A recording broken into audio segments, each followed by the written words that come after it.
in the series. So the first of the trio will be held today, then July the 1st is the second date, and also the mid of July is going to be the third event, and it will be dedicated to the same topic. So this year is a very important year in Georgia. You all know about that, because we have upcoming parliamentary elections, which is a very interesting event. Plus, we have lots of different challenges, related to the holding of the elections.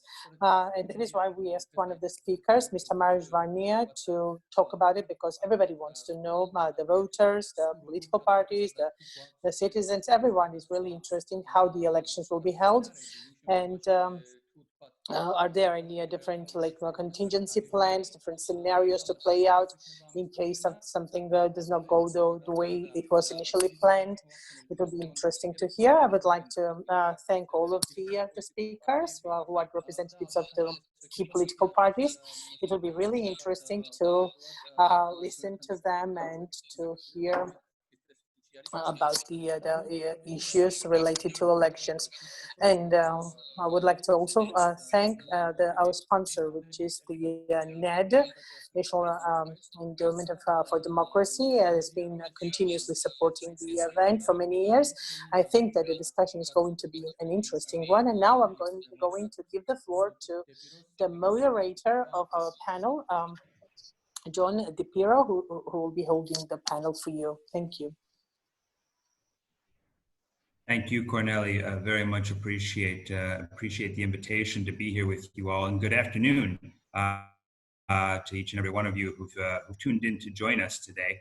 Very much delighted to be here and have the chance to discuss this very important and very timely topic. Also want to thank all people at the Georgian Institute of Politics, all of their team for hosting this event. I think with the coming months ahead of us, this will be useful for everyone in attendance. So as Corneli noted, my name is John DiPirro. I'm the resident program director with the International Republican Institute here in Georgia, and I've been here for the past 2 years now, and hopefully many more to come. Before we get into the topic, a bit of a personal reflection. For those of you who don't know my organization, we do many things in Georgia, but one of those things is election observation. I mention this because I was just having a conversation with a few members of my team here about our planned international observation mission. And of course, there are challenges that we have not faced before with respect to, of course, safety, and obviously that have been brought on by the COVID-19 pandemic. And so they'd asked me, well, what's the international best practice for this? What do we do if we're not unable to observe in our normal way? And of course, we're always looking for innovative solutions, but my initial response was, well, I don't know the answer to that question because I don't know what the experience is. This is the first time in my professional life, of course, that we've been faced with such circumstances when talking about an election. So I think if that gives a little bit of, I think paves the way a bit for our topic for today, to demonstrate that for many of us, we're dealing with new circumstances. And I think that leads us very clearly into, of course, what is our discussion point, which is elections in the times of COVID-19 pandemic. So when we talk about elections in Georgia, we know that these elections, particularly these parliamentary elections, are seen to be, as it's been said, a litmus test for Georgia's democratic consolidation and for its future. These are challenging circumstances under even the best of times, particularly when we're considering issues such as electoral reform, socio-political polarization, political apathy amongst the voting population, use or misuse, possibly, of administrative resources, and even the balance or imbalance in political donations. This, all combined with the emergence and continued threat of COVID-19, adds an additional layer of technical, political, and social challenges to these elections. So as we explore these issues, we certainly hope that our distinguished guests can lend additional clarity and context to the question of how we administer and carry out these elections in a safe and transparent environment. But with that in mind, I'd like to start by introducing our four distinguished panelists today, and we're very grateful to have all of you here. Let me start with Ms. Tamar Zhvania. Many of you know Ms. Zhvania. She is the current chair of the Georgian Central Election Commission, where she served since 2013. She's also a fellow at Stanford University's Center of Democracy, Development, and Rule of Law. And in addition to this, Tamar has extensive experience, election-related experience in the domestic and the international civil society sector. So she's had served and worked with the UNDP, with ISFED here in Georgia, and where she spent many years before joining CESCO. So Tamar, thank you very much for being here with us today. Secondly, I'd like to introduce our second panelist, Giorgi Iggy Tsereteli. Iggy is the president of currently serving as the president of the Parliamentary Assembly of the Organization for Security and Cooperation in Europe, and was of course a former member of Parliament and vice speaker of the Parliament, and currently also a leading member of the European Georgia Party. So Iggy, very delighted to have you here with us today. Thirdly, I'd like to introduce Ms. Salome Samadashvili. Salome is a member of Parliament with the United National Movement and deputy chair of the Parliamentary Committee on Foreign Relations.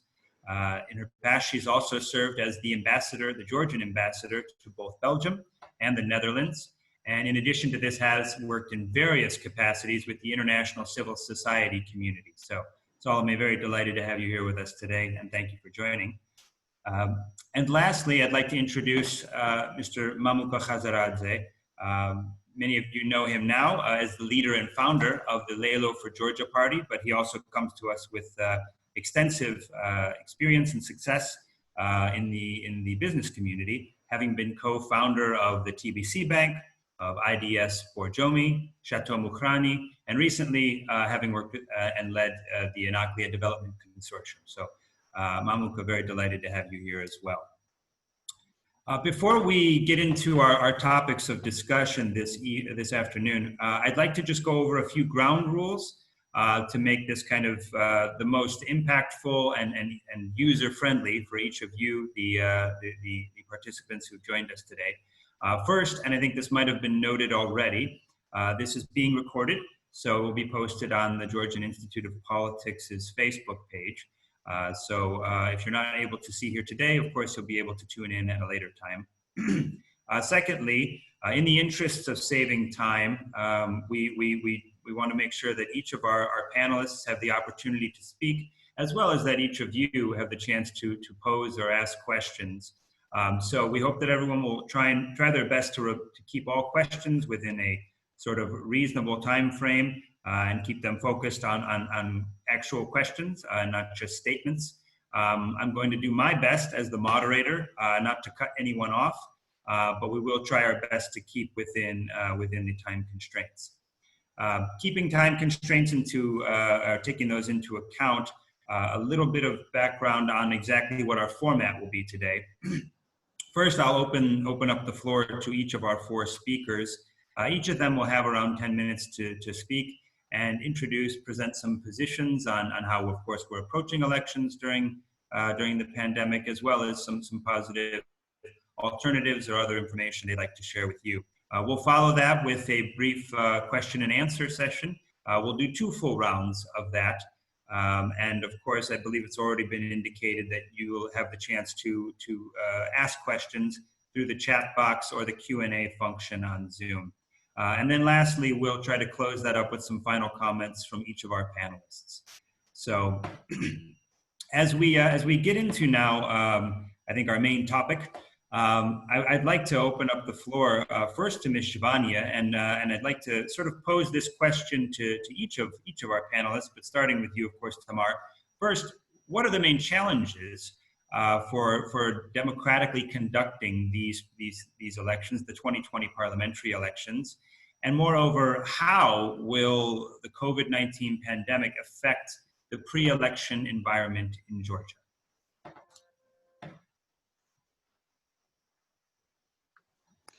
So,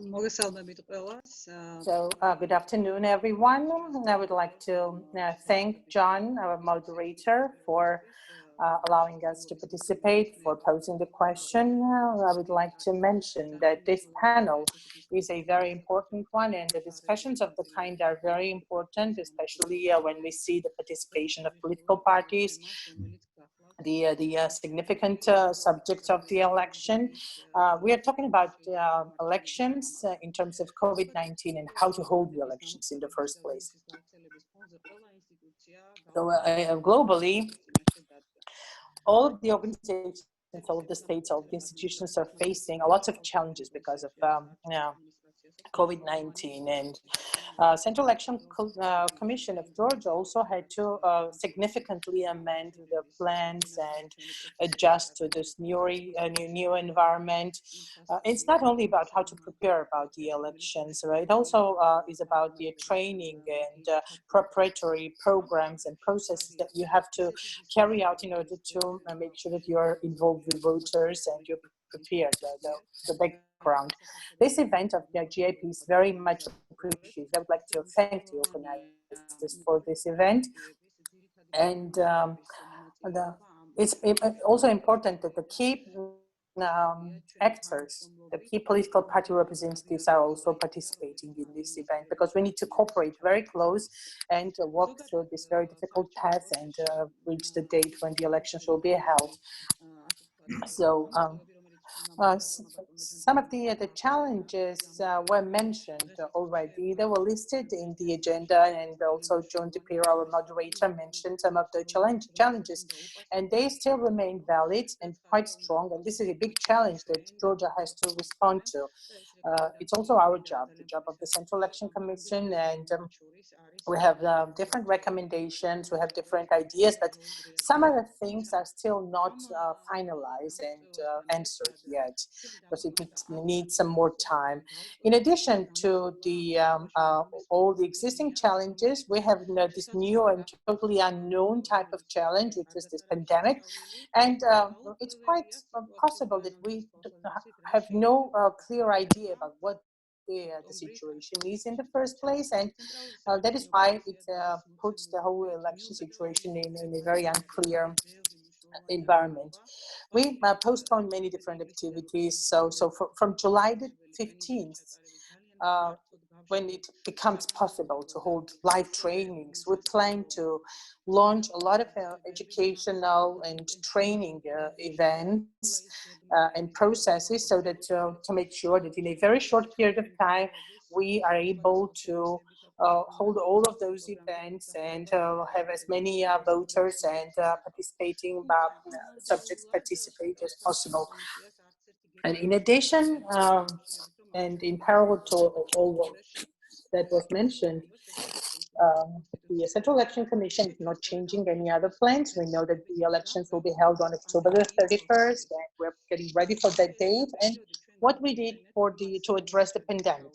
So all that period of isolation and the epidemic, we used and we spent on learning what can we do and how can we work in this environment, because you know that many different countries had to postpone the referendums, the national elections. We also have 19 countries globally that were able to hold like national or like small local elections in terms of pandemic, in the context of pandemic. Many of them were held in March, but there are some discussions, and there are international discussions, and actually we are very actively participating in global discussions, and we know what are the plans for Baltic states, for instance Lithuania, and how they plan to hold elections in this environment. Also the postponed elections for France, which is planned for June 22nd, and how they plan to do that. We are aware of all that. We also looked at the case of South Korea, and we looked at other examples, and all of that for Central Election Commission is the existing international practice that can be used to make sure that we hold the elections in the context of the Georgian existing legislation, so that The voters' constitutional rights are exercised, and the health of the voters is also not endangered. I would like to mention one very important thing, which relates to these remote and online relationships and communications. First, this is the way we communicate through online application, right? So I would like to mention the cybersecurity issue, which is a very important one, very essential. Actually, the Central Election Commission paid a lot of attention to cybersecurity, and the people of the United States are providing assistance in this regard. It is the USAID and IDBES, and they provide a very significant, a lot of support to make sure that in terms of cybersecurity, there is no problem and everything is safe and secured, because the Central Election Commission holds command for lots of databases. This is about the citizens' personal data, etc. And we are in a very good shape at I see that we'll be very well now prepared. And there are many remote services that I mentioned, online services, and I would like to mention about those. So to political parties and to different subjects, we offered some of those online services, and we created those online platforms, and those online platforms actually allow us to carry out some of the election-related operations. For instance, in a pre-election period, we know that practically, not officially, but, and it is part of the campaign, we are collecting like signatures of the voters. And once the elections are officially announced, all of the procedures, for instance, registrations of the political parties, the members of the commissions that are appointed by different political parties, registration of the observers, international, local observers, everything will happen on the online platform. It will all happen online. It was like piloted, and it was piloted in different elections, and we're talking about registration of up to 100,000 different voters remotely, and we're also talking about like 2,000 different commission members that are being appointed in the local precinct commissions, etc. So it will all happen through online tools, and also selection competitions might be held online, because it's a very large-scale process. Like speaking about now online and remote services, so one thing that the voters are allowed to use and have the opportunity to use is to check the voters list and see if themselves and also the family members are there, and if all the data is accurate. It is very important, because during the election year, up to 1 million different voters, they try to gain access to the website, and they use different applications, different platforms, and they all have the desire to check the voters list and see where in which district they are registered, and which polling station they have to appear, etc. So this is all very good. But now let's talk about voting, the exact moment of now casting the ballot or voting. So of course, we're not talking about any alternative, like different ways of doing it. We have members of the political parties here, and they will agree with me that nobody is talking about using an alternative to the actual voting and casting the ballot papers. There was no such discussion yet. And of course, this kind of topic is very important, and it has to be first very broadly discussed by general public, by all the political parties. Then it could be also discussed by the government, and it could be then first tested several times, then piloted, and then you have to prepare yourself and all the resources, etc. So if anybody has a question whether we are going to use any alternative ways of voting. This is all irrelevant, and it would be a waste of time if we go into discussion of that, because if you're somehow close to the elections and you know how it all happened. Many countries, they try to use that, but then they go back to the traditional way of rating, of voting, because they had this piloting for several years, and they were trying to. I know that we have a very little time left, and at the election day, we will have all the procedure, and all the procedure prescribed by the Georgian legislation. We will be acting upon those procedures. So, safety of the voters, safety and security of all the participating actors, like commission members, observers, party representatives, everyone. And we are talking about those binding recommendations, health-related, which are not just prescribed by the national bodies, because we're talking about this face masks and etc. But we also need to use gloves, protective gloves, everyone who's dealing with the paperwork, and also the disinfectants, all the liquids need to be in place at all polling stations. And the most important things, so I talked about the masks and the disinfectants and gloves, and also national ventilation tools, which is a big problem in Georgia right now because of the infrastructure of the polling stations. And it will be very difficult to keep that distancing. It's past 10 minutes. I think we'll have to wrap up. So thank you.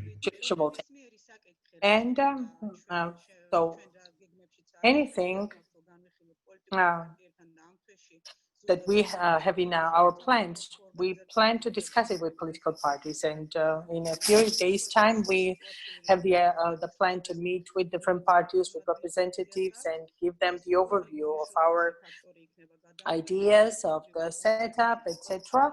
And this is important because we need to have discussion, we need to have consensus with everyone, and we need to come to the agreement about the ground rules for elections, and also we need to make sure that the voters are informed to the best, and they are well equipped with all the information when they appear at the polling station, and so that should not, lack of information should not prevent them from voting. So we understand our responsibility, and we'll be working with everyone.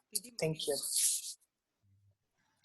Thank you, Tamar, and really appreciate that, that I think detailed background of both how preparing, but also new measures being taken. I imagine there will be some questions from the audience and for some additional detail there. So we look forward to hearing more from you during our Q&A session.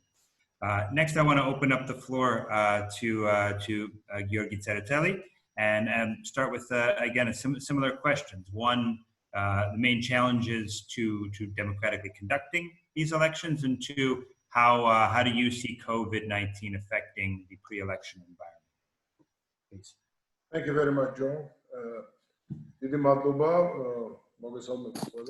Thank you.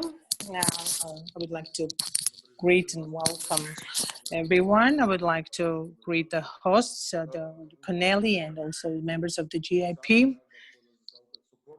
Of course, this format is not the best for communication or for holding the conferences, because usually it would be held in a more broader and in a more substantive way, and the plan was to hold it differently, but this is what we have right now. So questions now, and what I want to say in regards to those questions and in regards to the election. So there are two functions that I have at this point.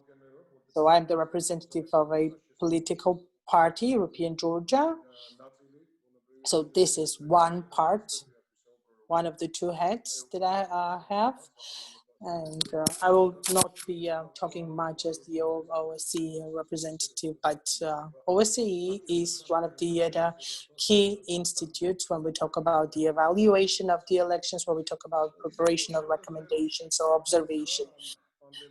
Same is as in any other sector, the pandemic has impacted this election or pre-election environment also significantly. And when we hold discussions, when we talk, like, globally or also on a national level, so the recovery, and mostly we talk about the economic recovery. We talk about also the post-COVID democratic recovery as well, because it causes a lot of damage to democracy. And when we talk about what kind of damage, it's not only that we had the emergency situation and the government and the states played a more vigorous and significant role. And some of the states and some of the regimes might now abuse that role or the new environment. But another type of threat is to the elections and also to the voters. And we need to make sure that those threats are somehow neutralized, cancelled, so that all the voters exercise their constitutional right and vote in a safe and free environment.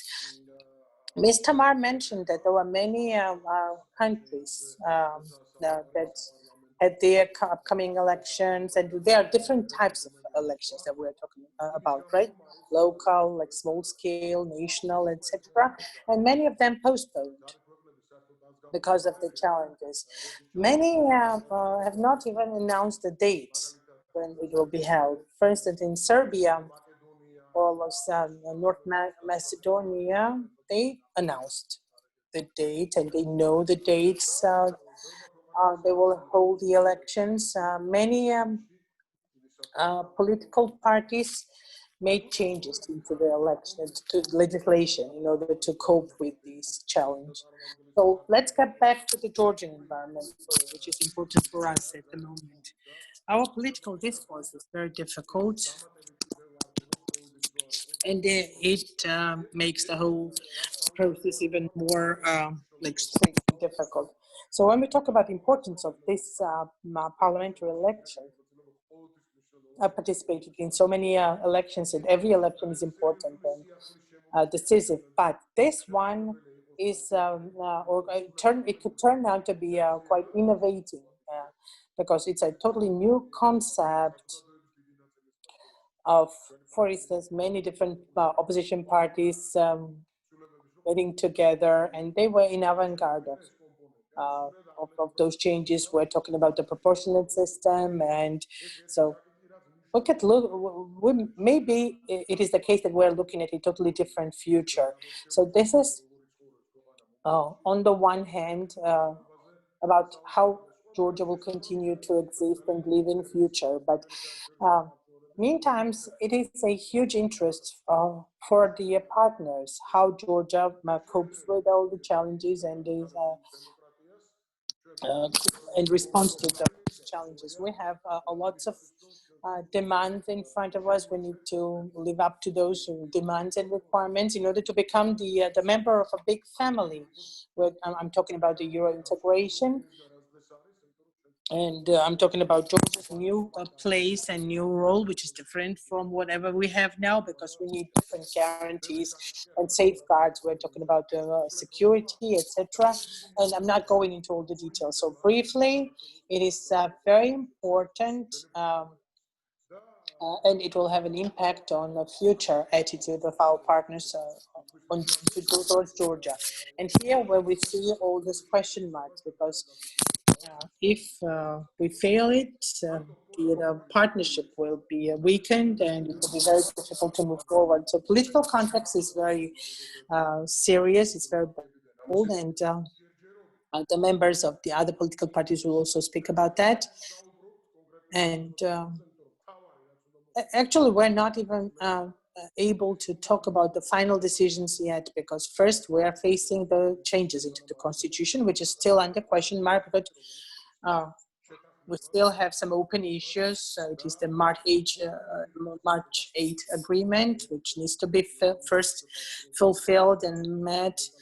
I'm talking about Giorgi rules release. So this is one of the fundamental issues in the political discourse, of course. it also relates to the legislative issues, and Ms. Tamar knows it very well,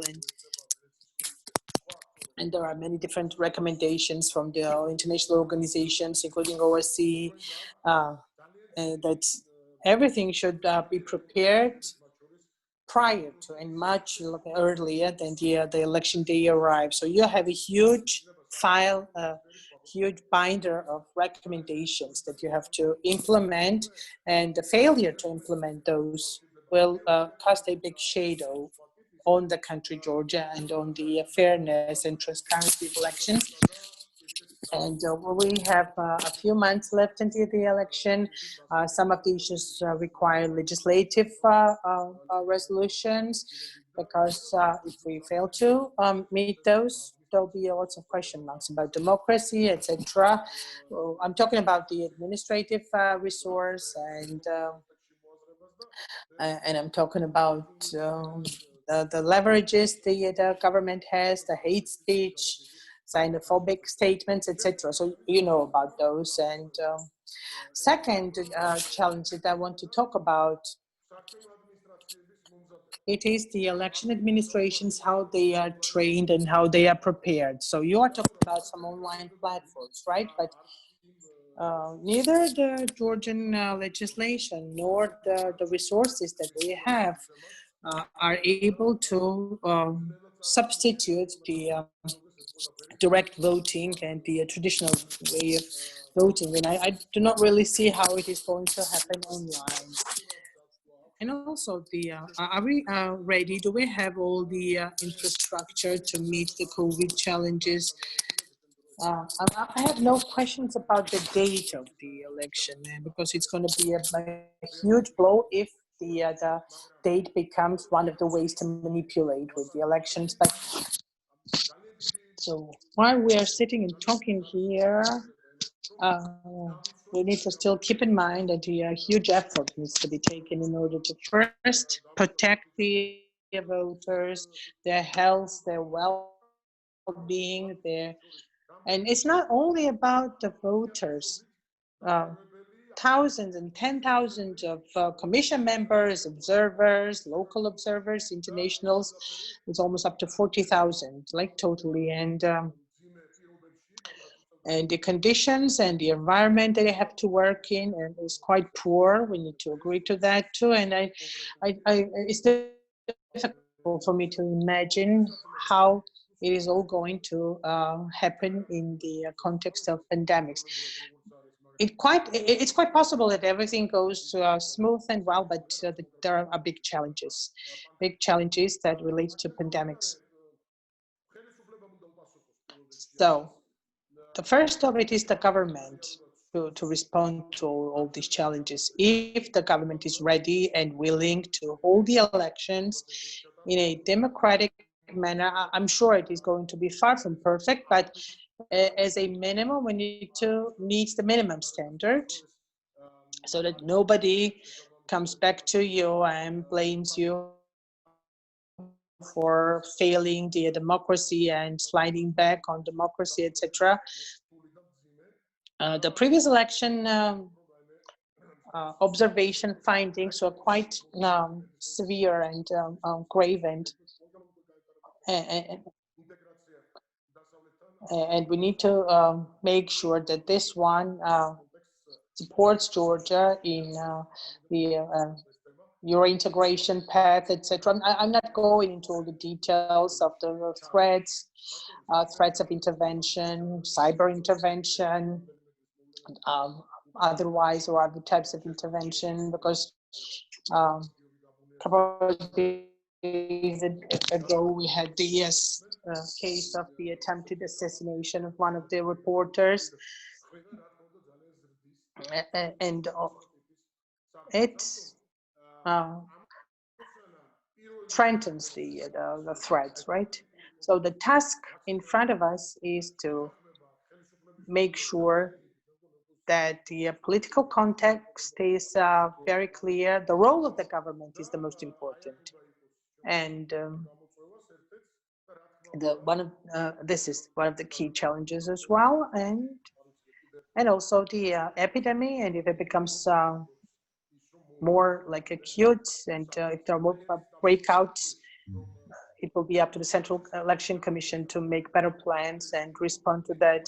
So one more thing, the countries where which held some of the elections, or in some of the countries, for instance, France and also United States, it's very difficult to readjust your system into the new environment.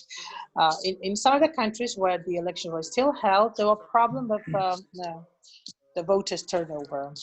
Many of the voters were not able to appear. So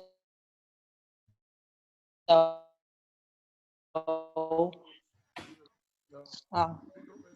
my behalf and on behalf of the European Georgia political party. But this discussion, I think, is a very good one, because it really allows us to openly talk about the what we have on the ground and what are the perspectives for the upcoming election to be held in a normal environment, which ultimately have a huge impact on our future. Thank you. Thank you very much for those insightful comments. And again, I imagine there will be some questions, so we look forward to engaging further as we hear our other panelists. And on that note, I'll turn it over next to defer the floor to Ms. Salome Samadashvili. Salome, very glad to have you here today, and I think we'll pose similar questions. So, of course, first challenges to the to this election in general, but also the additional challenges that COVID poses and how we can respond to them. Please. Yes, thank you very much. I apologize. Can I make a very brief note before the speaker? Because we've got from participants asking that in the English language with an interpretation, there are some noises coming in. So I would like to ask Maya to make sure that her microphone is clear from all the other things. Thank you, and excuse me.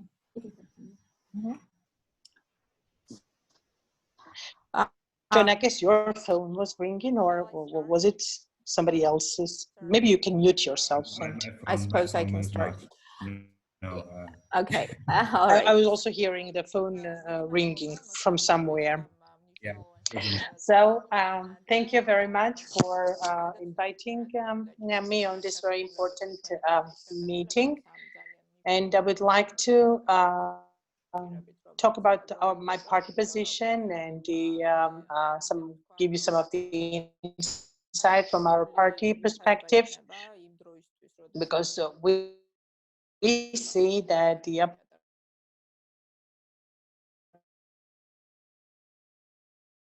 upcoming elections are going to be very difficult. Nothing is improving, and we don't see any improvements coming, any relief. And so it is hugely important whether the people will have their trust towards the elections, so that we keep the environment stable. So in this regard, we can say that COVID creates additional challenges, but the fundamental problem of the trustworthiness and credibility existed even without COVID. I would like to remind you that Georgia, if you look at the history of Georgia for the last 30 years, it never happened ever before. So we have elections in very short while, in a couple of months' time, and we have no idea what system we'll be using. And the members of the government, they're making some statements which are quite contradictory. Some say that they are not sure whether they are ready to vote for the constitutional changes. On the other hand, they say that the fact that opposition does not support it makes it all impossible because of, again, Giorgi staying in prison, and it all does not really allow us to have the consensus-based environment for election, which would be very important, especially in this grave and difficult period. So in this regard, we can say that the environment, pre-election environment, is very, very difficult. Many voters already have a well-grounded distrust towards the upcoming elections, and the government didn't do much to change that attitude, and so that attitude remains valid. Attitude towards the government, towards the Central Election Commission, and despite of the fact that many months have passed since the OSCE issued the recommendations, majority of those recommendations are still not implemented and not fulfilled. So I would like to say that in general, the trust towards the election, I'm not talking about the political spectrum, because there was one of the questions in the agenda was what makes the election legitimate, right? What gives legitimacy? The legitimacy is that the voter has to have a trust in the election. It's not only about political parties and representatives. They need to trust. The people need to trust the system of elections, and the trust towards the system is very low. And in addition to that, there is no clarity about what will happen to those constitutional changes, what system we will be using. And one more thing about pandemics and the outcomes, and also the impact and the challenges it poses to the pre-election period. Pardon, but it already affected the pre-election environment and quite significantly, because the pre-election environment is already affected, and it is not an even playground. There is no equality because of that. So for those who are not informed, so for instance, during those months when all the political and economic activities were suspended, this time period was very effectively used by the ruling party and by the government to launch their campaign. So they were distributing some COVID-related assistance and naming it as the party assistance, and the crisis budget that was submitted to the parliament for discussion, and we are discussing it right now at the parliament. That budget is exactly tailor-cut for the Georgian Dream pre-election campaign, and we all know that. So the pre-election period in Georgia is totally drained of any point or any content, because it all puts the opposition and the government in a totally uneven situation, because despite of besides the full and total control of the Central Election Commission, and besides the fact that the Central Election Commission is fully politically engaged, there are so many other tools and leverages that the government is using to buy the voters, to threaten them, etc. So if we say that the pandemic is for Georgia, and the challenge it poses equals to the challenge to any other democratic country, and the impact that pandemics has on Georgia and future elections might have on any other democratic country, let's not the country where we live, and let's face the reality that the opposition parties have to operate in this context. And the situation will be very difficult. And I can, like, with 100% certainty say what would be the problems. So every new rule and every new regulation is an additional leverage in the hand of the government to suppress the opposition and suppress the opposition voters. So the government representatives visit, like they have door-to-door visits, and they threaten and intimidate the opposition voters.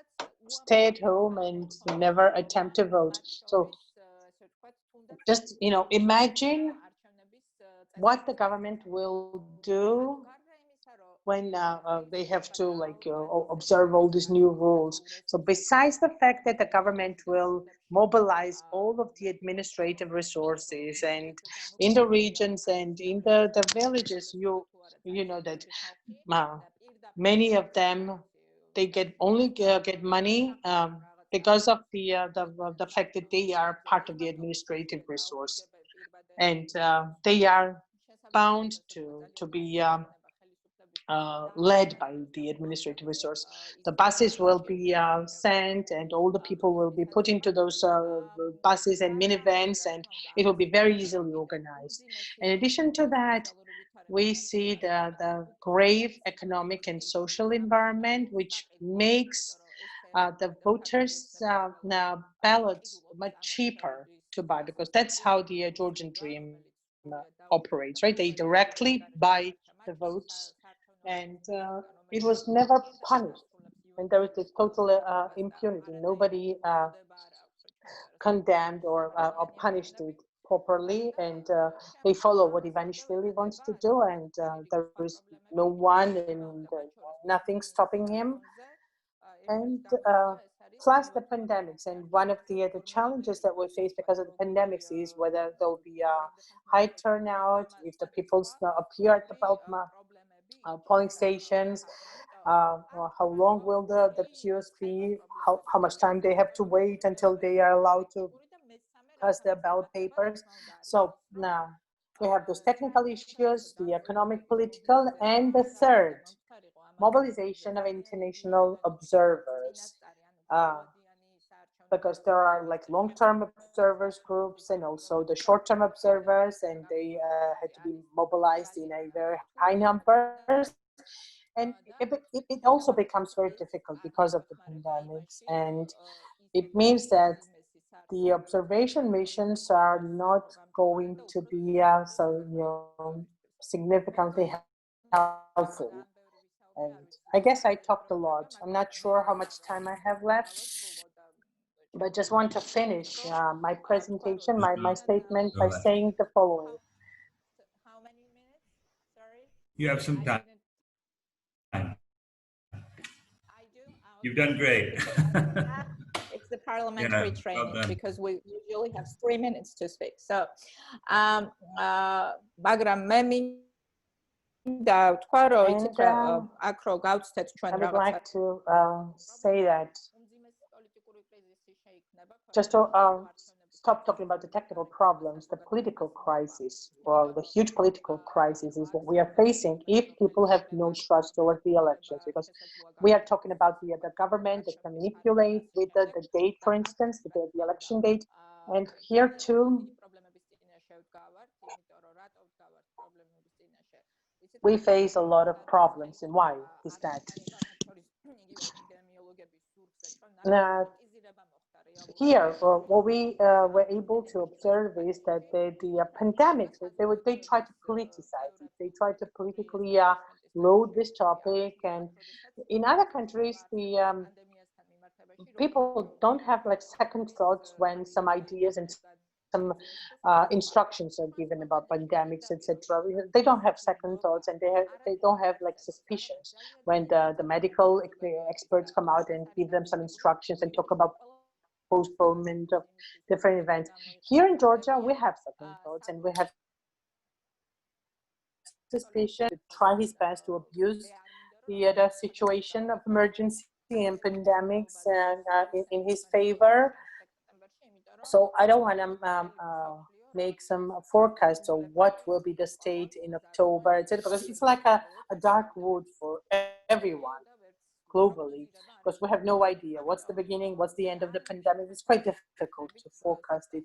So that is why I have no idea at what state we'll be in September or October in terms of pandemics. But I can say one thing: any decision that is made in this regard, unless the decision is made in the broadest and comprehensive, on the basis of a broadest and comprehensive consensus, it will cause a very big, it will cause a big blow on our democracy. So my desire is to support the constitutional changes at the parliament, but the government should allow us to do that. And that takes release of Giorgi. So even if we do not vote for it, the constitution will change, and after that we start our election campaign. Speaking about the date is not really urgent for this question, but if the date becomes urgent and the date of the election is on the agenda, again, it should be the product of a broadest political consensus. Right now, it's too early to discuss that, and it will just cause some unnecessary additional questions among the public. Thank you. Thank you, Salome. Very much appreciate your positions and, of course, your sentiments. And I think we'll have a very spirited exchange following our last panelist. Lastly, I'd like to turn it over to Mr. Mamuka Khazaradze. And in the same way, one, of course, the challenges to this election and this parliamentary election as you see them, but two, how COVID-19 could further impact us. Please, the floor is yours.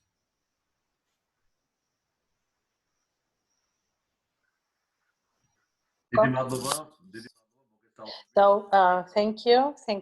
I would like to welcome everyone, the moderator, the audience. So you know that the party is a baby party. It's a newly established one. It's like 5 months old since we are registered as the political union named Lelo. And during those 5 months, half of the 5-month period, we were in isolation, same as everyone else, but we never stopped working a single day. And I would like to share some of our experience and share what challenges we faced, what are the findings that we have already, and what we think about the pre-election period in general. So first off, it was our initiative. As soon as the pandemic was announced globally, we proposed to the government to create a political council with participation of all the political parties so that everybody could sit down together and work and help the nation of Georgia get out of this crisis situation. It is very much important because when we talk about pandemic, when we talk about the situation of war, force majeure event, it is not just the responsibility of one political party. It requires a broad and comprehensive involvement of everyone, particularly taken that 2020 is an important year, political year, because the elections of a kind never happened before, and we never we never had the system that we will have in future. When I'm not talking about those promises that were broken and how many times they failed us, etc. But I just want to mention that we need to have the amendments into the Constitution. We need to have that legislation effective, because I'm not sure, there might be some other surprises popping up as usual. So because it's quite characteristic for the Georgian politics. So before I talk about the elections in terms of pandemics, I would like to mention like 2 factors. So first is the health situation and the well-being of the people and adherence to all the regulations, which is very important. But on the other hand, we need to make sure that this is not abused, and the situation is not played in a way that you keep people at home, because somehow I feel that this healthcare situation has become a tool in the hand of the government, and that might be used to keep them at home. And so in Georgia, for many years, the elections have always been a case of a very bad confrontation, and the ruling party always abuses the administrative resource and uses it for its favor. So all the elections historically happen with all the voters buying the votes and intimidation. So yes, we are growing up as a society. Our political culture is improving. Election culture is improving, but we're still in that vicious circle when one power can have this mass intimidation and mass bribing, etc., or vote buying. So it's been a couple of weeks that we are more or less relaxed. It's like sort of end of pandemic. We started to open up our local offices. We're moving around different regions. We're visiting regions already. And at all of our locations, regional locations, we always continuously see the State Security Service crews on duty 24/7. In Samadashvili, for instance, there were people coming from one of the villages to attend our meeting, which always happens in a group of small number of people.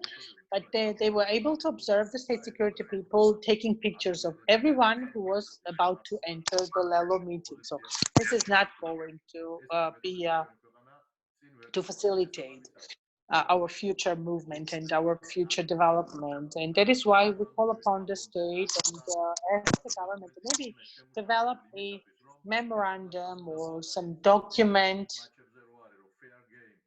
same as like a football games, right? Where they agree on the fair game and fair game rules. We need to agree on something like that because it is the 21st century, and we need to once and for good stop using those archaic and very outdated ways of running business. So our participation, that we're participating independently. We're like a standalone group, because we believe that the Georgian voters need to use that opportunity and stop being like bipolar. The voters, they need to have this clear choice, and they need to be able to choose between not two, but several options, which is like vital, we believe. Unfortunately, we are not the parliamentary opposition, but I would like to say that when there is this agreement, which was made on March the 8th, it needs to be fulfilled. And because of this one final step, it should not just fail, because we're facing a more important improvement. I'm talking about the constitutional changes. Speaking about the anti-crisis plan, Lelo, from the very initial stage, had a position that whatever the anti-crisis plan the government proposed, it's not actually an anti-crisis. It is funding and giving money to a population, targeted distribution of money. If you look at the actual scheme of how the money was distributed and how they plan to prorate it for 6 months, which exactly arrives at the election date, it is a direct buying of votes, and it does not aim at improving the economic situation of anyone. It is very unfair, and it is one of the clear examples of the situation that we're facing, right? Unfortunately, we will have to use the huge and extra efforts to make sure that the elections are held in a fair environment. Yeah, pandemics take the situation of pandemics stops all the traveling.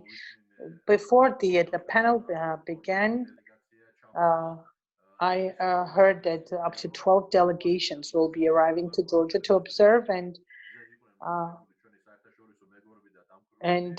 our idea, Lelo's idea, and also the desire is to, if possible, maybe those groups of the observers, if possible, if they can arrive earlier than the election date or a couple of days before election, so that they get into this habit of observing and looking at all the parties and how they prepare. So that's all I had to say, and I'll be more than happy to answer the questions. Thank you. Great. Thank you very much, Mamuka. I very much appreciate your thoughts and sentiments, and certainly, excuse me, very much, I think, to consider from each of our four panelists. And much though I enjoy our conversations together, and I've gotten to know each of you and your positions, I think our participants would like to know a bit more. And so, with that in mind, I'm going to open it up to Giorgi Tsereteli, who's going to be taking the questions and then posing them directly to either each of our panelists or to one of you or to the entire group. So, Giorgi, why don't you take it from here, and I can step in where needed. Thanks, John. So, good afternoon. Thank you for the interesting presentations. And now I'm going to directly go into the questions. And I combined a couple of questions, and I'll be posing them together. So, first question is a general question. It does not direct to any of the individual panel members. The question is, so October, it will be very still very risky to hold elections in a closed environment. So maybe it's a good idea to start talking about like alternatives, and maybe you are delaying with those discussions. Don't you think that you're delaying with those discussions? And also, last month they had some polling, and they had some ideas. For instance, holding elections in an open environment, open space, and also prolonging of the time interval for voting, a longer voting day. Second, the fair elections is not just the responsibility of the government, but also of other political parties. So the question is, how the different political parties plan to carry out or launch their campaigns, and what is the strategy that they will use to safely approach the voters and talk to them? The next question goes to Tamar. For instance, if September, October is the second wave of the epidemic, and it becomes impossible to hold the election in a traditional way, so what is more realistic, to have the electronic voting or to postpone the date? And the second question, which will be the end of this round of questions. A second question to Tamar again. Question is, as we know, in the previous elections, they were testing out some alternative voter count technology. So will that be one of the possible solutions for this election? Thank you.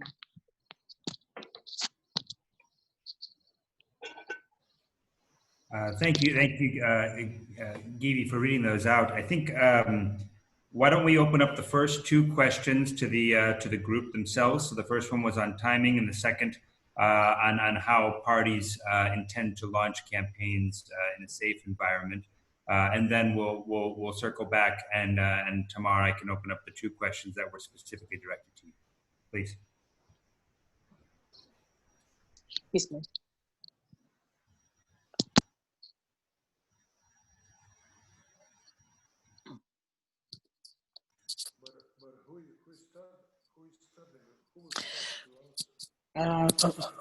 So Mr. Iggy is asking who's going to be the first. Maybe the same order as the panel speaks. Yes. Why don't we start with the broader party questions first here? So Iggy, why don't you start specifically? Yeah, the two questions. One on, of course, timing, and then secondly on how you plan to launch the campaign safely. I'll then ask Salome to follow, and Mamuka, and then I'll follow this first round with the question specifically directed for Tamar. Okay, well,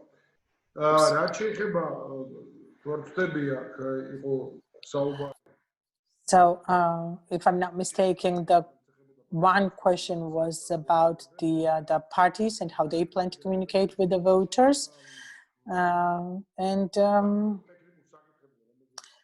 so we already talked about some technical issues, and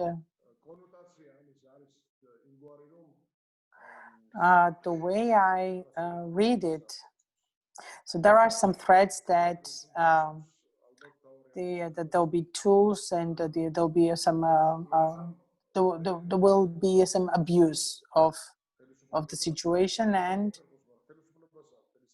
we need to so it is the government, they run the show, and it is the government that really and actually has this opportunity to make a very good use of all the challenges for their own favor. And so whether it's like an open air meetings or like the turnout of the voters, etc., we can use the previous experience. For instance, I have experienced it myself in Kutaisi because I was running as the majoritarian candidate in Kutaisi. Yeah, the situation might get very strict and very tense. And I guess the government should be thinking about this in the first place. This is the job of the government in the first place. So how to mobilize the voters, how to talk to people. Of course, every party has their own strategy and ways of communicating. So we're putting a great focus on the social media and on the online tools, because you have very limited contact with the people nowadays. And if you're really engaged and interested, you can, of course, visit the online tools of the different political parties and stay tuned. But it doesn't matter how the epidemic develops. The virtual component, the online component, is going to remain very significant. And so the equal distribution on different media outlets is going to be one of the key tasks, key challenges. And the strategies that the political parties will be using, political parties need to be allowed to exercise the strategies, and when all of those threats need to be minimized. The threats that my colleagues were also talking about. We need to follow the law, because until today, we don't have the changes into the constitution yet. We don't have a big trust of people towards the process. And if everything is postponed, the distrust will be stronger, I think, and it will make the whole story much more complicated and difficult. So I'm sure that other party representatives will talk, but these are the key ideas. So, I mean, the virtual component. But of course, the best is to have those face-to-face meetings. But I guess Mamuka was saying that everybody's suffering from this current situation, and also we're suffering from the state tools being used against us. I mean, the state security service is putting surveillance on us, like following us everywhere instead of doing their job. And so this is very important, very, very significant.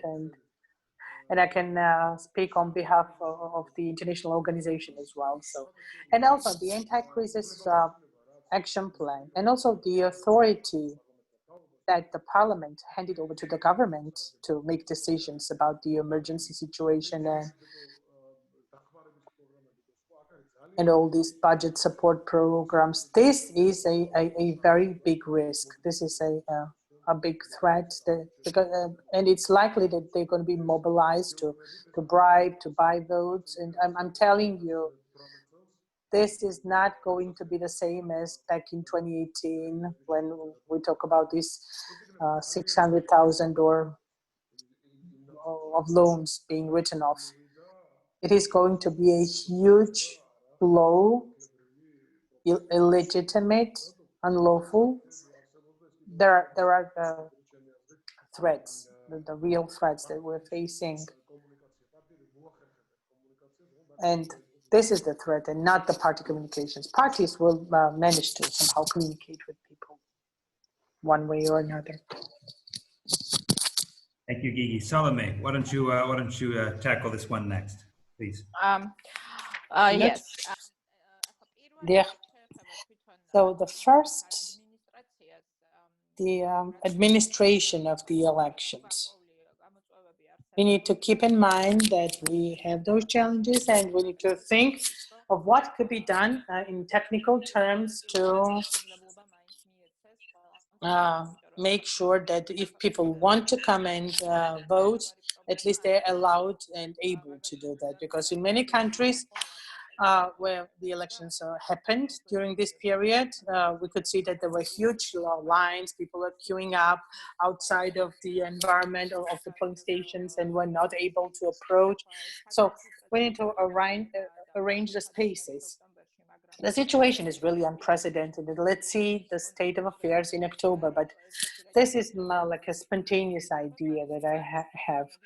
So one of the things that we might think about is that maybe it's like not a traditional one-day election, but maybe 2 days could be allowed to two-day election, so that the Central Election Commission also has some space and some time to allow everyone to come to the polling station. So we've never had that experience before. It is, again, unprecedented, but the pandemic is also unprecedented. So maybe we can think about that.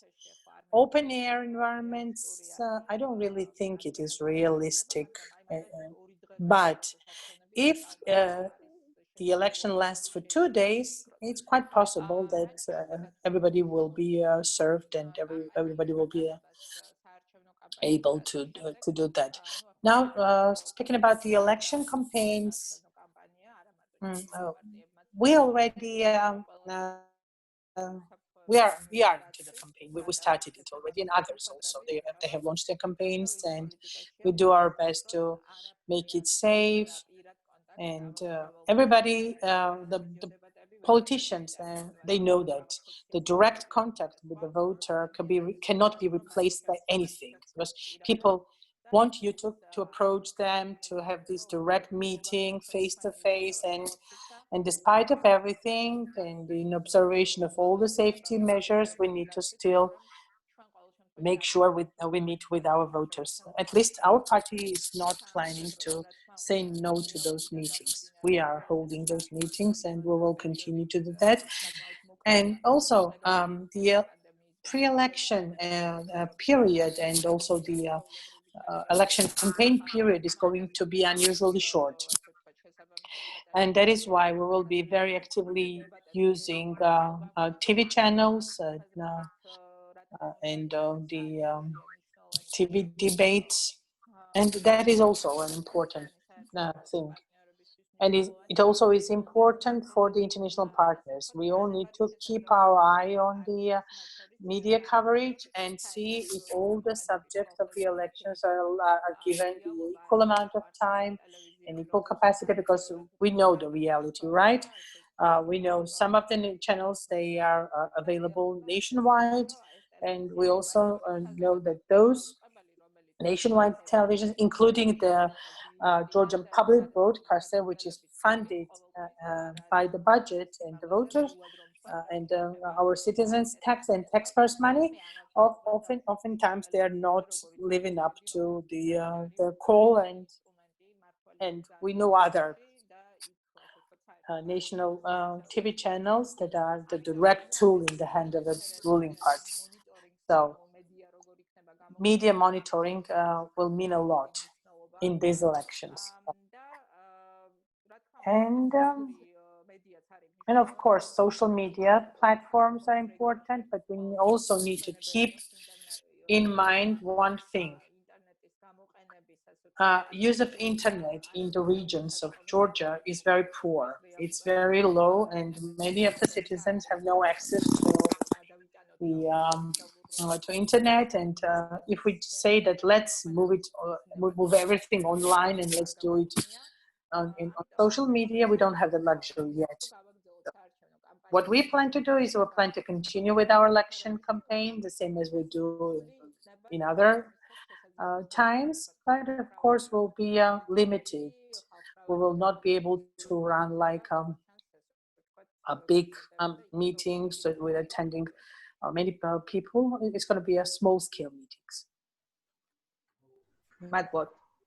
Thanks. Thank you, Salome. Lastly, I'll turn it over to Mamuka before I give the floor to Tamar. Mamuka, please. So,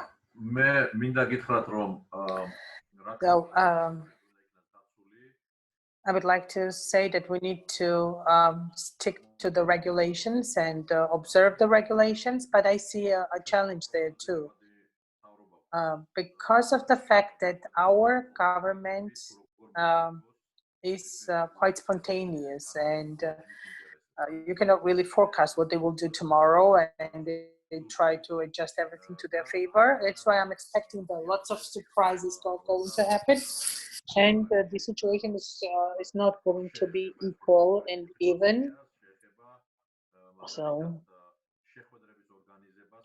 when we talk about organizing meetings, etc., so it's not going to be even ground, and that is why Ms. Tamar and her agency is the key actor that needs to make sure that the system is transparent and fair, and that everyone is allowed to run their campaigns in an equal environment. And they need to make sure that if there are any restrictions in place, we need to still act in the background of those restrictions and still have as many voters come to the polling stations as possible, because these global pandemics changed all the attitudes. So there was an idea to have the election during 2 days. So yeah, those some exceptional rules could be applied. I'm not sure what would be the shape, the final shape, but there are experts local, there are some international experts, and I'm sure that there'll be discussions held and some good ideas formed. So this is a historical election, and we need to make sure that we are not ruining it, and then regretting that, oh, we made such a huge mistake. And it's not only about government, it also is about opposition. To make sure that we observe that. And I always talk about the interest of the state, of the country Georgia. And the interest of the state and of the country Georgia is to make sure that people are not deprived of the most important and valuable thing that they have, which is their voice, which is their vote, because it's been deprived of previously, it's been sold, and it's been hidden, etc. So we need to break the vicious circle, and that is why we will do our best. We will give our ideas to Ms. Tamar and to the Central Election Commission. So maybe all of us together can sit down and come up with the some formula that is safe for the voters, I mean, for their health, and also at the same time it allows them to vote. Thinking about the communication, our communication with the voters. But yes, we need to improvise and have some extraordinary ways, because we know the TV stations, right? We know the channels, and we know what media outlet works for whom. So, and I'm not sure whether it takes a legislation or what it takes, but as we are not able to meet with large groups of populations and do it in an active manner, the way we would do it otherwise. Because, for instance, we were in Khazaradze and we opened up the local center. We had to hold the meeting in an open space, open air, and we had to make those markings for social distancing.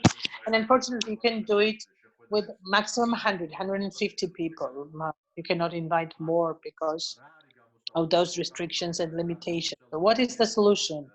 Solution is the social media, solution is the television, and a very short time lapse and unclear legislation, which is unfair.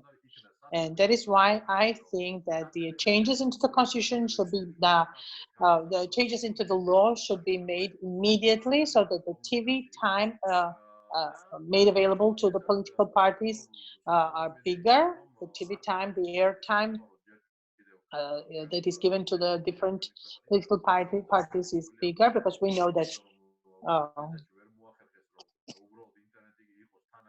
we don't have the good internet coverage in all the regions and in remote areas, and it's a shame on the government of Georgia, because during those 8 years that they are in government, they were not able to carry out this project of internetization of all the regions and of the locations. So TV channels and more time on air, free time, so that all the political parties are able to share about the programs and talk to people. Great, thank you, Mamuka. And now I'd like to turn it over to Tamar Zhvania. Tamar, I believe there were two questions posed to you. One was regarding the second wave and what would be sort of the best approach, whether it be at sort of the normal or electronic style of voting. And secondly, on voter counting technologies and sort of their feasibility in this election, please. Thank you. I've taken note of the questions, and with your permission, I would also like to address the previous questions, the other ones. First, I'm very happy that the audience and also the authors of the question are very well focused, and they are well educated, and there are no political or politically engaged questions asked. And that was the idea behind the discussion. We are here to discuss elections in the context of pandemics, and thanks to those questions. For instance, if it's not possible to vote in October, what's the alternative? Electronic or postponement? I could say directly, I would lie if I say that we have the chance of electronic voting, or we are thinking about it, or we discuss. It's impossible. We can forget about it, because it's impossible, because it takes years. I can give you examples of different countries. For instance, Canada, and there were other countries, they tried to introduce those electronic technologies. They started with piloting, testing, and it requires a whole lot of legislation. It also requires consensus of all the political subjects and the trustworthy, the trust and credibility. That is why I totally excluded any chances. And I agree with Mr. Iggy. So there are only a few months left before the election, and there is no recommendation that suggests that it's a good idea to make changes into the election-related legislation prior to elections when such short amount of time is left. And besides, we have those constitutional elections which are still on the agenda. So, second question. And I don't see the postponement coming either. And we are preparing ourselves for the October date. Second question was about the alternative ways of voting. On interim elections, the Central Election Commission proposed it to the political parties, and we tested it. It is the method of scanning, and it is the electronic counting of votes through scanning, but it of course never replaces and never substitutes the actual appearance of the voter at the polling station and casting the ballot. It is just a simplified way of counting in order to count much quicker, and it was just piloted back in 2018 and 2019, and it was just to discuss whether it's coming in Georgia anytime sooner or later, and there was no substantial discussion held about that yet. So we can say that there is no such discussion. And more than that, I can say that the electronic technologies are not just to raise the credibility, but actually to simplify the whole process itself. And what we need is to raise credibility and trust, and not the simplification. We need to raise the trust for the people and also for the international partners, and that's what we need to talk about. You mentioned the study of the National Georgian Institute of Politics. So and there was this, the remote voting, etc.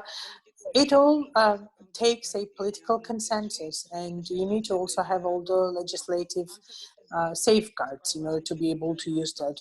It is maybe possible that the parliament will discuss that, but if you use open air environments, it is doubtful. If you prolong the duration, again, you need to think about all the procedures, etc. Because, you know, there are countries that have some preliminary voting tools, and this is the way they reduce the voters' flow, but we never discussed it yet. If the Parliament of Georgia and if all the politicians sit down and discuss those ideas, of course, in the context of Georgian legislation, because it is going to be a challenge. But the second, the infrastructure is another challenge, and the political credibility should be attached to that also. So I now want to mention the election campaign. Ms. Salome talked about the campaigns. The parties launched their campaigns already. It is important that political parties do their best and make sure that all the voters and all the attendees' health related issues are addressed, and all the safety and precautions and precaution measures are taken. And I agree with all the panel members. We need to make sure that as many voters come to the polling stations as possible. We need to give them all the those safeguards, and all the safety measures should be in place. It's not only during the campaign period, but also at the election day. And those questions were asked, and I would like to mention one thing. So, unfortunately, I cannot guarantee the things that is beyond our competence. For instance, buying the votes and then addressing those situations. It is not our competence according to the law of Georgia, and it's not a competence, and it is not the scope of operation of the Central Election Commission, because according to the law we cannot address those. It's a bit of a different environment, and that is why we cannot really answer that. And I understand that the politicians might not know the law on elections in detail, and they are not supposed to know. That's why I'm just explaining. So our job is to organize, to serve, to administer, and it's not only about the voters, but also the operators. So IRI's recent study and also NDI study says that the trust towards the Central Election Commission is quite high. More than 90% of the respondents say that the service that they receive at the election at the police station by the commission members was very good quality, no problems, no impediment. So, and also the recommendations are not directly directed to the Central Election Commission. Most of the recommendations say that the Central Election Commission operated in a very professional manner. There are questions about the transparency. There are questions about how those commissions are staffed. I understand. But and I understand there will be additional questions posed, but these are the questions that need to be answered by the political parties and political stakeholders. And I want to agree with Mr. Mamuka. It's not only during the campaign, but also in context of any system or any time. It is important to agree on the fair game rules, and the Central Election Commission stands ready to cooperate and to set the standards of ethics. We are ready to cooperate and work with all the political parties. We will do our best to create conditions that set even an equal ground. Distribution of the airtime, again, is not our competence. It is the Communications National Commission that is in charge of that. So we are ready to discuss and develop all the rules and all the possible solutions together with you that are within our competence, that would guarantee the voters that they vote in a safe and secure environment, so that they feel free and safe to come to the polling stations and vote for the party or the candidate that they support. We are ready for that. Thank you, Tamar. Very much appreciate your detailed responses, and of course, glad to see, of course, olive branches being extended across and an openness to communicate with each other. To our participants and of course panelists, unfortunately, we have very limited time remaining here, just about 5 minutes. And so what I'd like to do is I'll actually open this up for just a few additional brief questions, which our participants will actually be able to ask to our panelists. And once we complete those, let's try and keep them to 5 minutes. I'll turn it over to our panelists for just their final closing remarks. Nino, I think you'll explain a bit in greater detail now. Yeah, so we have a lot of questions coming in writing after Givi read them out the first round. So, so the first few questions will only be voiced now. Mr. Zal and Chairperson will be now given the voice, and he will ask his question himself. But he has to first unmute himself.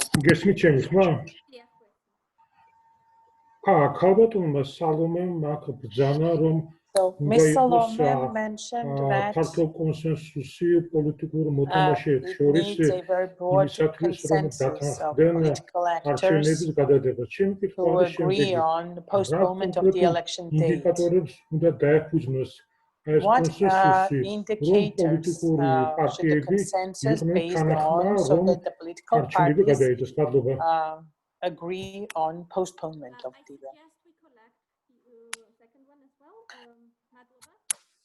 Next question was asked by Medea Urashvili, and I'm giving you So the next question comes from Medea, and now she'll be allowed to speak.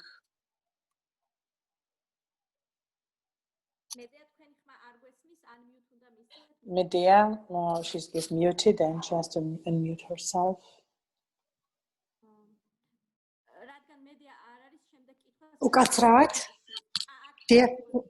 Yeah. დიდი მადლობა ძალიან საინტერესო მოხსენებისთვის. მე ესეთი შეკითხვა მაქვს. არჩევნების სანდოობაზე ვსაუბრობ ზოგადად. რა თქმა უნდა, საუბარი გვაქვს სხვადასხვა მოთამაშე, სხვადასხვა აქტორების მიერ ამ პროცესის ლეგიტიმაციაზე, თუმცა მე ვსვამ ალბათ ძალიან მნიშვნელოვანია პოლიტიკური პარტიების მიმართ სანდოობის საკითხი.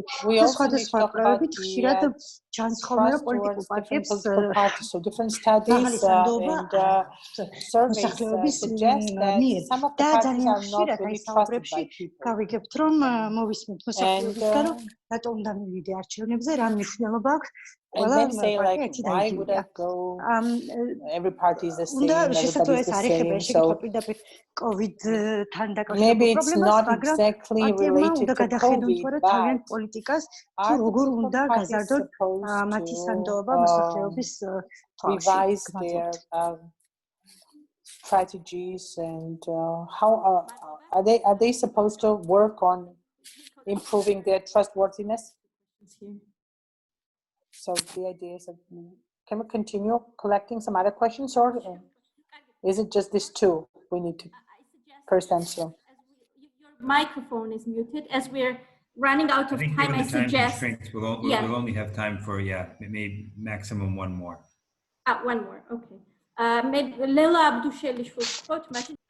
Miss Lela will now ask one more question to panel members. And she also unmute herself. So, good afternoon, everyone. Thank you for very interesting discussion. I'm the university professor, and I teach political communication and business communication, and I also am a simultaneous interpreter for 20 years, and I've been witnessing all these discussions and debates forever. And now my question to the გამოხატველი კომენტარების ეგრეთ წოდებული მოგერიება იგივე სტრატეგიით ისევ უკან ასევე სიძულვილის ენის პასუხი თუ პირიქით მაქსიმალური პოზიტიური და კონსტრუქციული მეთოდი და ამით ოპონენტების კიდევ განიარება ეგრეთ წოდებულ killing softly-ს რო ვეძახით და next question of mine is to John. First of all, thank you very much for an interesting overview for us, the Georgians. This is very important to hear an outsider's view. Therefore, my concrete and specific question is, how can discriminate and hate speech be combated in the election campaign in terms of politically correct response strategies, and does killing softly here play a role? I'm particularly interested in specific linguistic tools and the emotional aspect of political communication. Thank you. So I guess she repeated the question. She first asked it in Georgian and then in English. Why don't we start with having our panelists respond to the questions posed to them, and then Leila, if possible, we can speak offline afterward. I just I want to make sure that there's enough time for the panelists to speak, as well as to give their closing remarks, and we can comment together as well. Please, I think the first question was to specifically to Mamuka.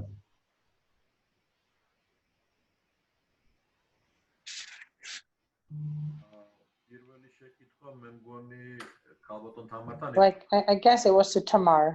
It was Tamar, so excuse but me. The other two, I will answer the other two, I guess.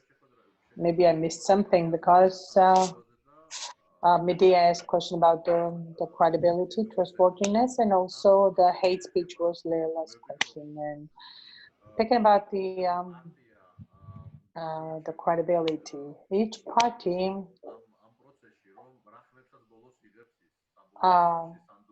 is marked, the credibility of each party is measured by the number of votes they get ultimately at the election day. So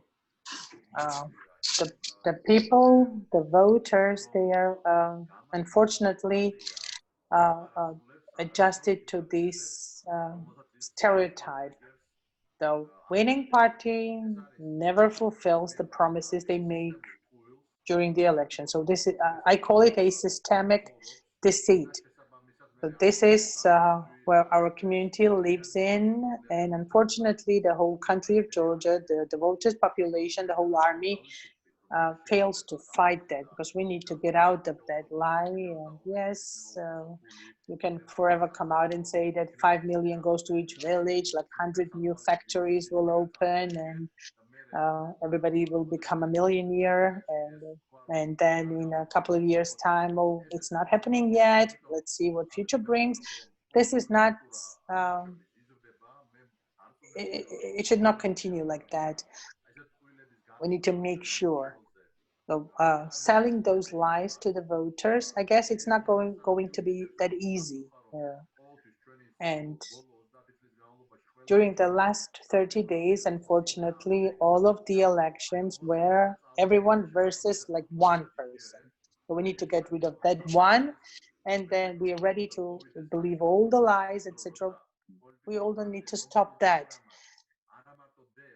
And we need to use our common sense and be more practical and see what is the plan, what is the strategy, what is the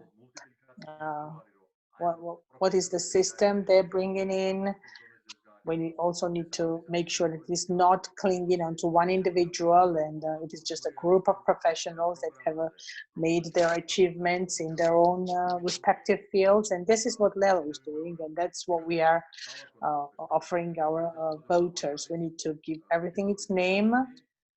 We are experiencing the state of morbidity. We are all in this morbid situation, which is called post-Soviet environment. We have this neighbor on the north who has occupied 20% of our territories.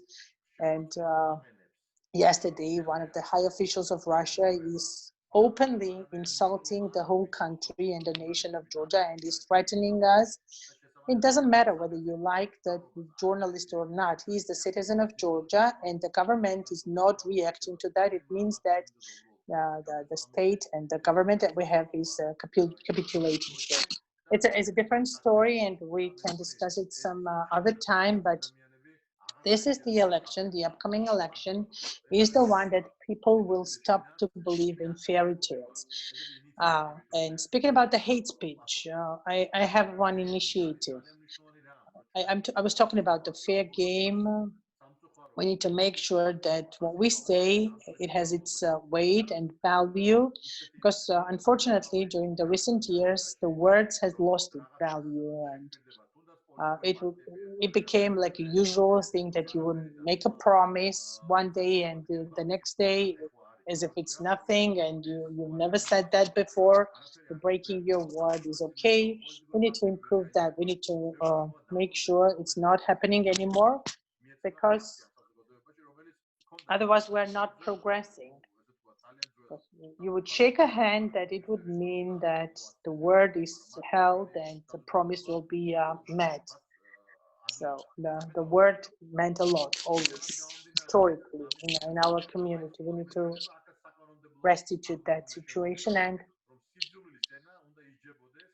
and the hate speech needs to become punishable, materially or otherwise, but we need to address that. We need to forget it, take it out of our glossary.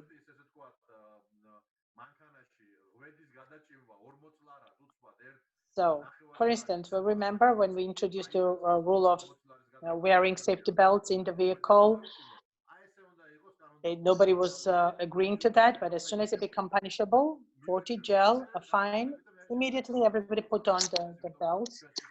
So that's what we need to do. Hate speech should become punishable, and should have fines and sanctions, and that will stop. And the first question, I guess, was not directed to me, and thank you. Thank you, Mamuka. I'm going to turn this over next to Salome, because I believe Zal's question was a bit directed towards her, with specifically on the indicators that would be a ground for building consensus among political parties to agree on postponing the election in case there's a new outbreak of COVID-19. Thanks, John. So, speaking about the possible postponement or change of date, and it takes a full consensus, of course, it will depend on how pandemics develop, and we have to we need to have information that is tested by independent source, and we need to have this independent and fair advice that we can play with the idea of changing the date. So I would like to remind you that the opposition supported announcement of the state of emergency when it was initially introduced, because the opposition believed that it was necessary at that point in time. But then we disagreed with continuation of that, because the response of the state, the response of the state to challenges and to all the complications was not acceptable anymore. So what creates our feeling that there is this risk of manipulation, and also there is this temptation, the temptation that the date will become subject of manipulation. The fact that right now there is no discussion of the change of date, and all of a sudden the government starts talking about it. So that is why right now we are not able to forecast at what point, where we will be in October, because it's impossible for myself or anyone else to know that for sure, because there's different dynamics in different countries of the world, and it's quite difficult to forecast it. So what is going to be the state of affairs in September or October, we are not sure about that yet, and I don't really want to give that tool in the hand of the government. I don't really want the government to be able to say that, oh, this is the opposition that is totally blind towards the reality, and they are ready to sacrifice the people and everything. Only they need to keep to this date, and they're ready to sacrifice everything and everyone to that. We don't see the need for that. We don't need us. We don't see that need to give that tool to the government. But if we see it's important for our safety and well-being, of course, we'll join the discussion. Now, speaking about the political parties and the hate speech, I think that this is not the biggest challenge that Georgia is facing right now. So hate speech or lack of acceptance of different political discourse, it happens everywhere, even in well-developed democracies. So what I see is really dangerous is the so-called fake news, distribution of fake information. And I think that if we want to strengthen the sanctions and if we want to regulate the area and impose some sanctions, I guess we need to concentrate on the fake news and fake information, because I'm really skeptical about any restrictions to the freedom of speech. Yeah, the hate speech is not really a good thing and acceptable, but I don't think it should be regulated or restricted by the law. But when we talk about fake news and distribution and dissemination of fake information, because everybody had fallen a victim of that. For instance, I was the victim of the fake news, as if I spoke about the patriarch of the Orthodox Church and I said something bad about them. I never did that ever, but I was not able to use anything against that because this news was immediately multiplied and spread everywhere. It was really difficult to control that. So distribution of fake news through social media, through different channels. This is the challenge, and we need to have some restrictions in this regard.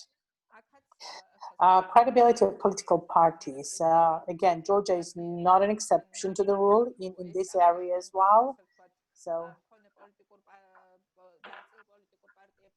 So political establishment or political parties, oppositions, yes, we can see that globally people are like fed up to some extent with the establishment or with the traditional political parties, or bored with that. So I don't see a big problem of that. So the problem is for the political parties to who are not able to find a way to stay and remain relevant. So if you have the environment, constitutional, good environment for all the voters to participate, if there is a demand on behalf of the voters and if they ask for some alternatives, you will see those alternatives. I represent one of the biggest opposition party in Georgia, and I don't see any problem. The more options for the voters, the better for democracy, and it's very good. So, despite of the fact that many say that the UNM is against the constitutional changes because many small parties will become a parliament opposition, no, I want to voice our position. We support constitutional changes. Otherwise, I support open competition in every field and also in politics. And it's up to each and every individual political party and political leaders to stay relevant, to stay in demand, and to make proposals to the voters which they need. So what is important is that the election system and election environment should not deprive the Georgian voter of their right to make the free choice. They need to be allowed to vote for those that they believe are the best choice for themselves. Because when we see that the political party has become the state, and all the state tools and state resources are being abused, and the money of Bidzina and this, wealth of Bidzina is used, and this whole conglomerate is turning itself into a monster that is oppressing the citizen of Georgia and is oppressing and bullying the political parties. This is the challenge, and not just a voter being upset or bored or fed up with any individual political party. That's not a problem. This big monster, this oligarchic, like a mobster type of rule, which uses all the formal or informal ways that monopolizes everything in a country, that is the problem. End of story. Thank you.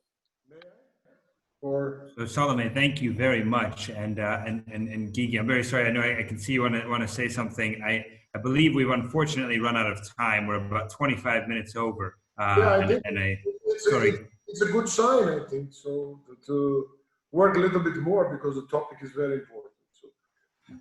Normally I would love to, but there's a second panel that apparently needs to be announced. Just very briefly, just very briefly. So very briefly, I would like to echo to some of the issues. So I would like to first tell Tamar. So when we talk about abuse of budget money or inappropriate use of it, it is the job of the Central Election Commission to take a good look at that. And in general, it damages the whole process. When we talk about the lack of trust, lack of credibility, it causes frustration, and it is important. And also it causes a lot of negative feedback, local and international. Let's again, very briefly about the credibility.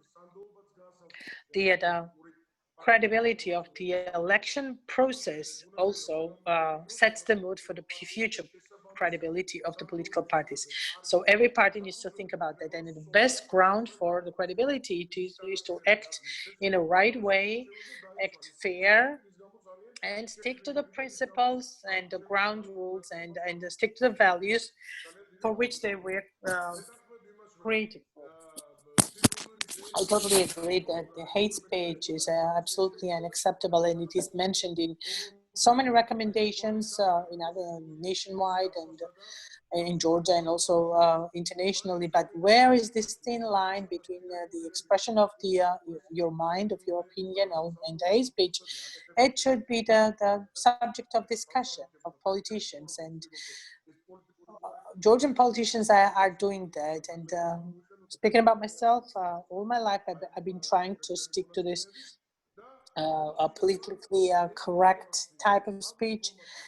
And speaking about the fake news and the disinformation and false information, this is the biggest challenge during pandemics and also out of pandemics. So this is a big challenge, and we have to adopt very strict approaches so that we need to make sure that false information is not used to undermine the political parties or the election process.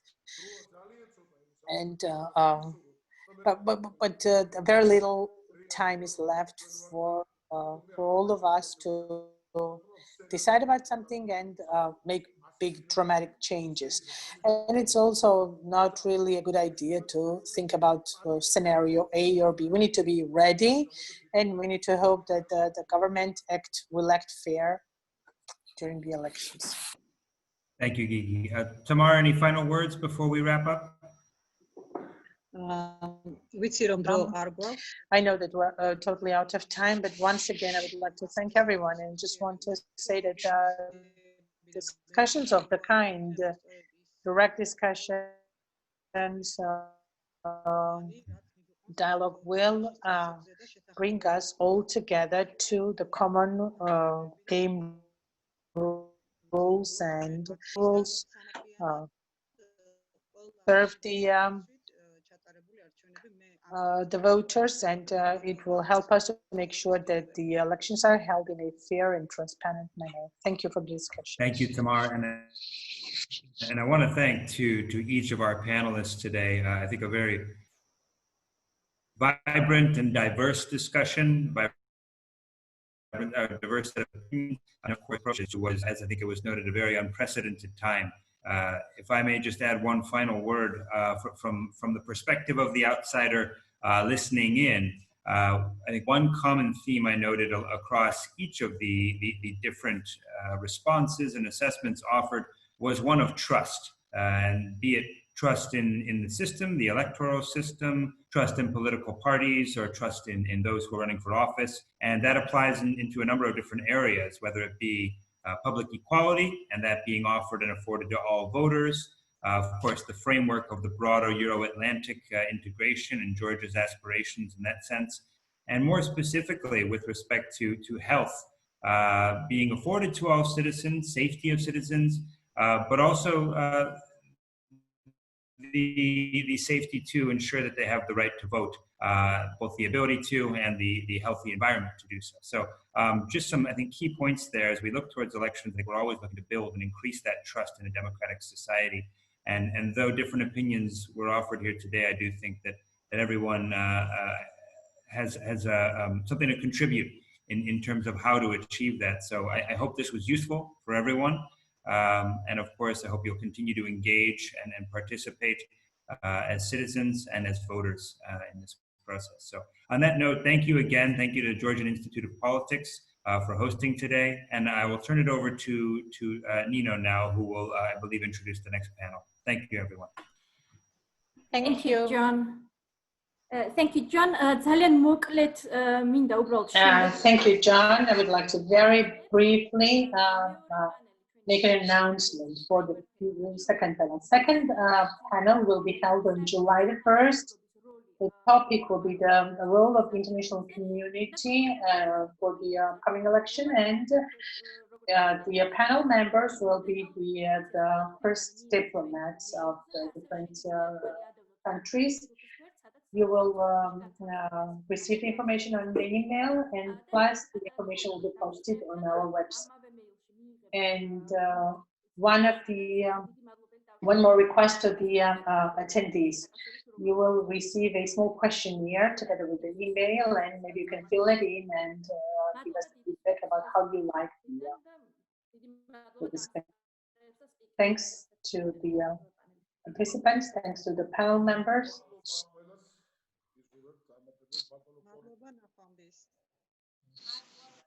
So they're thanking everyone. It was a pleasure to participate in discussion. Thank you. Thank you to all of you for your time. So. Thank you. Thank you.